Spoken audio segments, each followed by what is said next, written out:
महाराष्ट्र प्रांत की औद्योगिक राजधानी मुंबई से बोरीवली मुंबई मार्ग पर 40 किलोमीटर की दूरी पर, महावीर धाम सिरसार से 16 किलोमीटर की दूरी पर, Mumbai Ahmedabad main highway road touch पर स्थित है नैन रम्य सौंदर्य भरपूर हरियाली से आच्छादित 25 एकड़ विशाल भूमिखंड पर सर्व जन उपयोगी श्री नाकोड़ा भैरव दर्शन धाम महातीर्थ, जो पूरे देश में अद्भुत एवं अति भव्य है। जैन शासन की अमर स्मृतियों को राष्ट्रीय स्तर पर स्थायी आयाम देने एवं धार्मिक, शैक्षणिक एवं सांस्कृतिक संस्थान के केंद्र के रूप में स्थापित हो रहे श्री नाकोड़ा भैरव दर्शन धाम महातीर्थ में आलीशान अद्यतन रेजिडेंसी स्कूल, भव्यतम शानदार कॉलेज, सुंदर गुरुकुल विद्यापीठ, हॉस्पिटल, साथ में ही नैन रम्य 11 शिखरों से सुशोभित विशाल नवग्रह युक्त श्री नाकोड़ा शंखेश्वर पार्श्वनाथ जिन मंदिर, श्री नाकोड़ा भैरव देव, श्री माँ भगवती पद्मावती जी का मंदिर, पूज्य दादा गुरुदेव श्री दर्शन गुरुदेव का मंदिर, 63 ब्लॉकों की आलीशान धर्मशाला, 6 बड़े हॉल, सभा भवन, भोजनशाला, प्याऊ, उपाश्रय, पुस्तकालय, ज्ञान भंडार आदि का निर्माण कार्य चालू हो गया है। 25 एकड़ के विशाल भूमि खंड पर संस्था का उदय हो रहा है। कृति के सुरम्य वातावरण में रमणीक भव्य पहाड़ियों के मध्य स्थित है श्री नाकोड़ा भैरव दर्शन धाम महातीर्थ। ये एक तीर्थ नहीं वरन एक आईना भी है, जहां हम अपनी संस्कृति, शिक्षा और विचार की असली तस्वीर देख सकते हैं। सभी भक्तगण इस तीर्थ की यात्रा करने कम से कम एक बार अवश्य पधारे। इसी भावना के साथ श्री नाकोड़ा भैरव दर्शन धाम महातीर्थ की ओर से जय जिनेंद्र। इस कार्यक्रम के पुण्यार्चक हैं स्वर्गीय मांगीलाल जी तथा स्वर्गीय सुकनबेन कोठारी, घाणेराव, राजस्थान, मुंबई।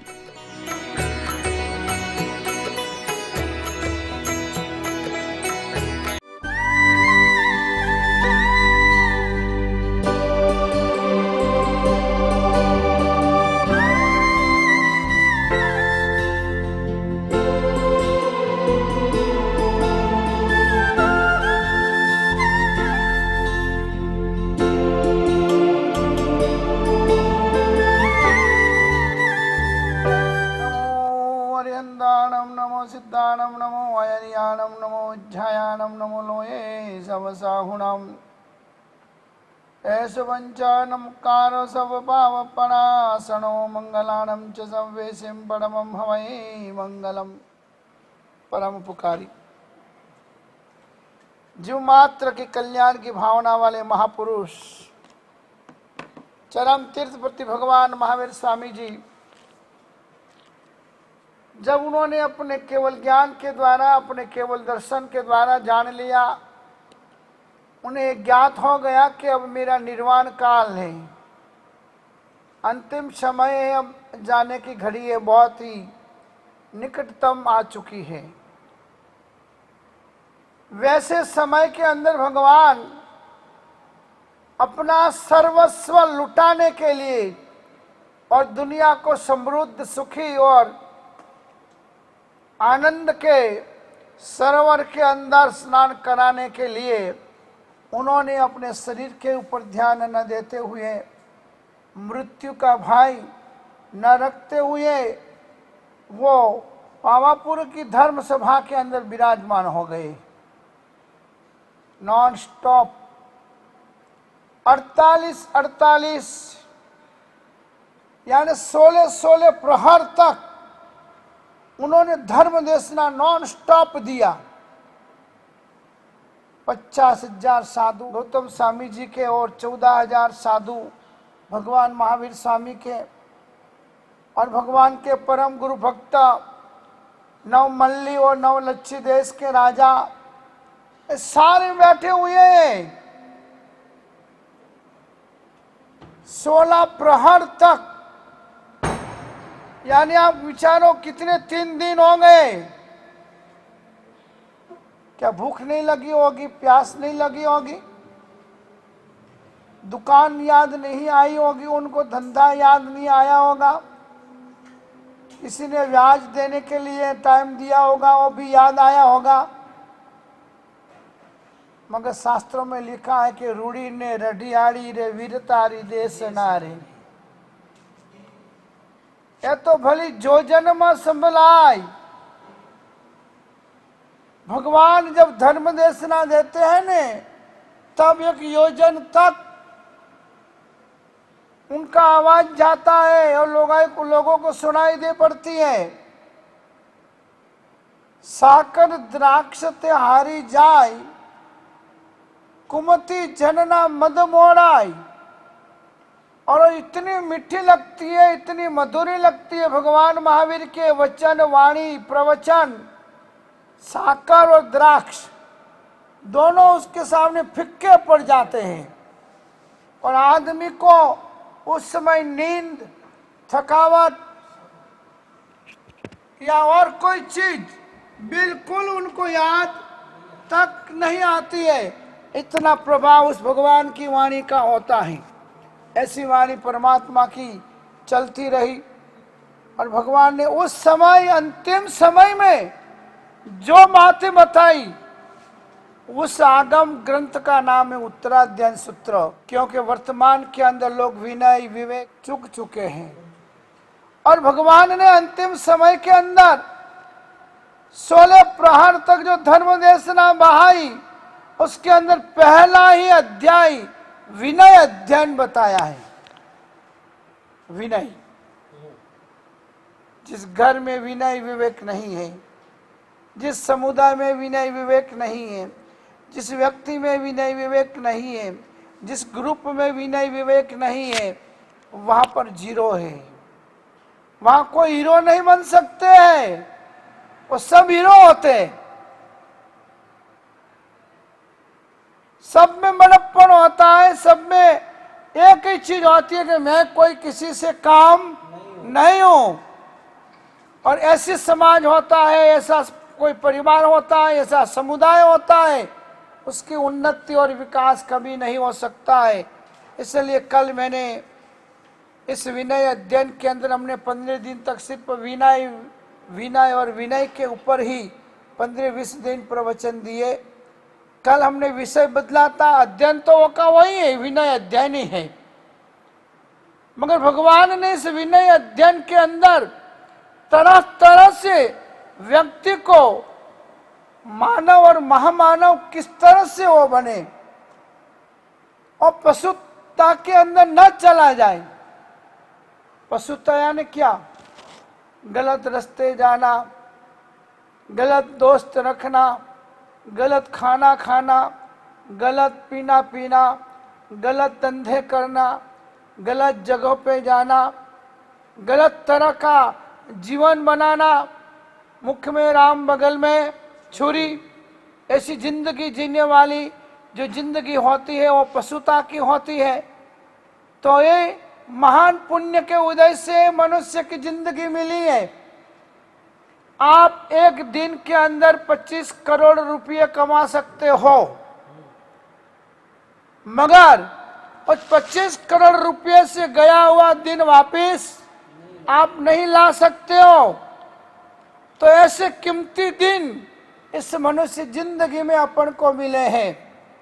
तो इस मनुष्य जिंदगी में मिले हुए दिनों को पावन नहीं बनाएंगे, पवित्र नहीं बनाएंगे, सफल नहीं बनाएंगे, तो अपन यदि दूध नहीं पिएंगे तो पानी तो पीना ही है, पीने बिना तो चलने वाला है ही नहीं। तो क्यों नहीं कि दूध भी पिए गाय का शुद्ध, तंदुरुस्ती, शरीर स्वास्थ्य अच्छा रहे। तो संसार में तो हो ही हो, तो क्यों नहीं बीच में समय निकाल कर दूध से भी पवित्र, दूध से भी ताकतवान इन धर्म की आराधना के माध्यम से आत्मा को पावन और पवित्र हम बना लेवे।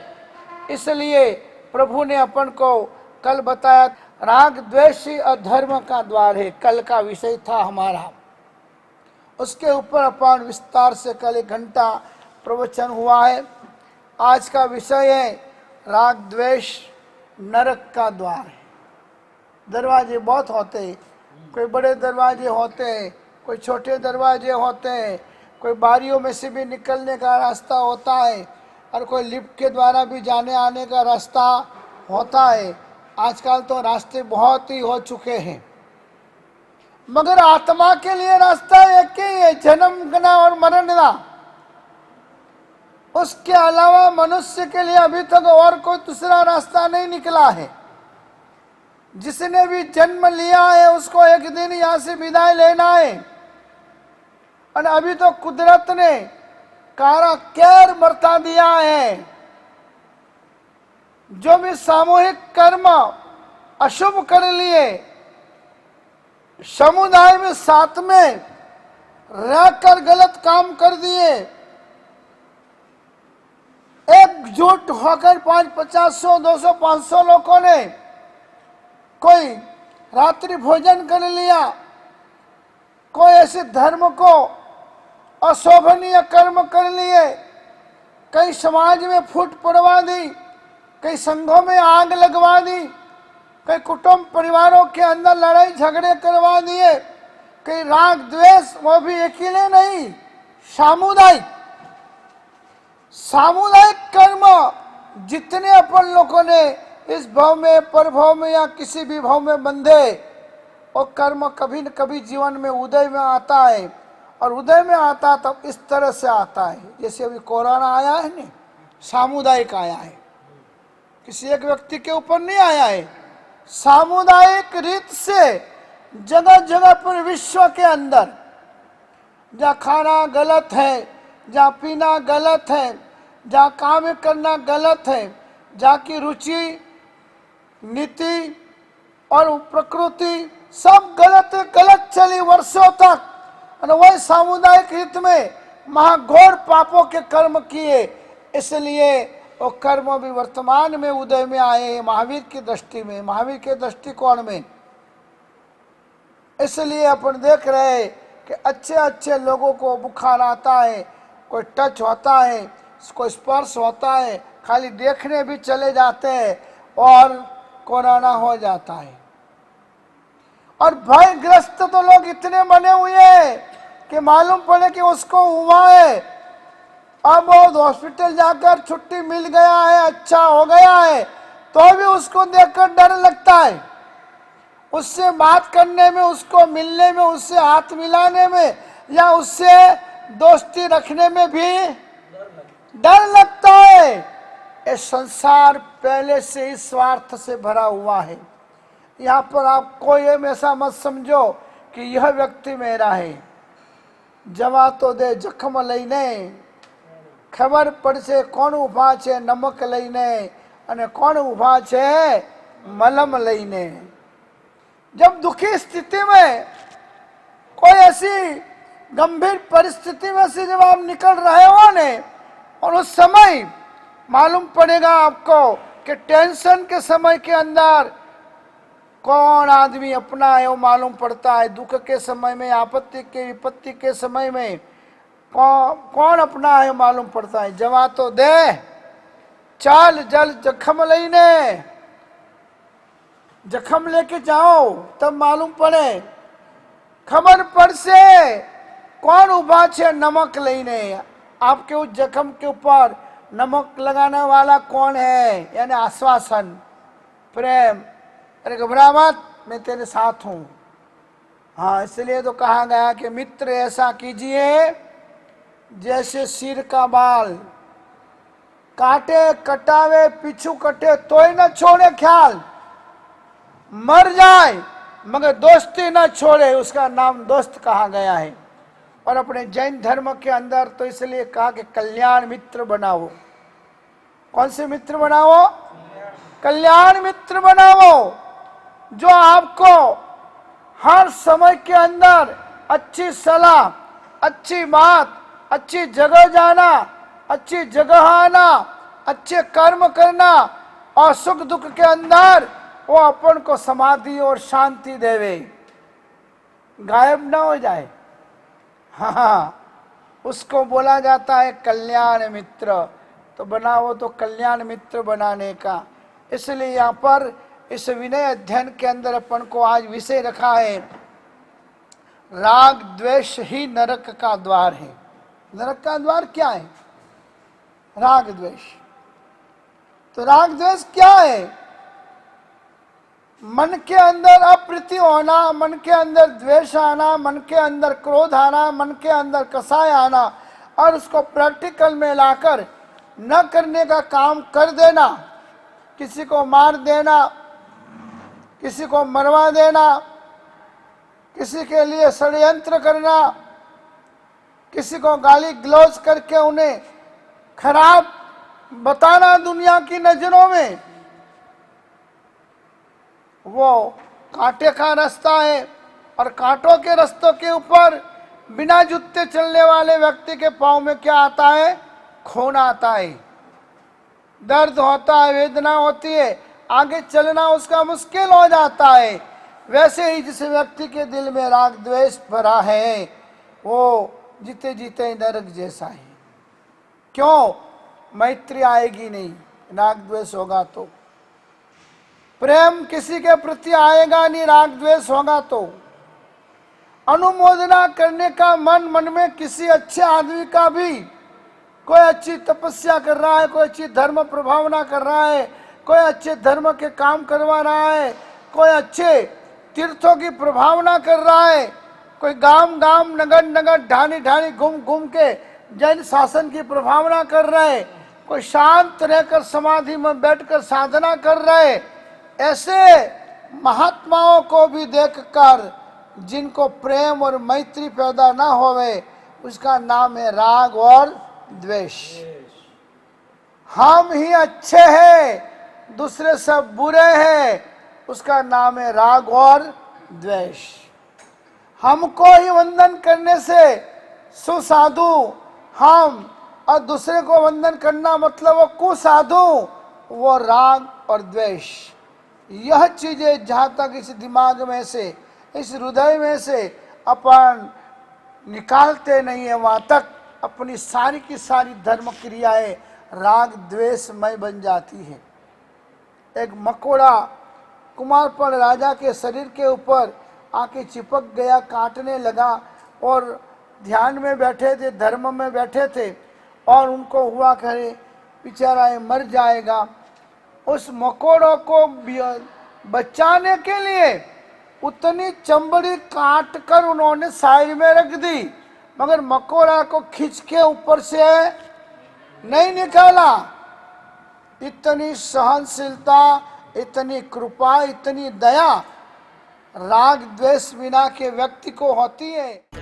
इस कार्यक्रम के पुण्यार्जक हैं स्वर्गीय मांगीलाल जी तथा स्वर्गीय सुकनबेन कोठारी, घाणेराव, राजस्थान, मुंबई।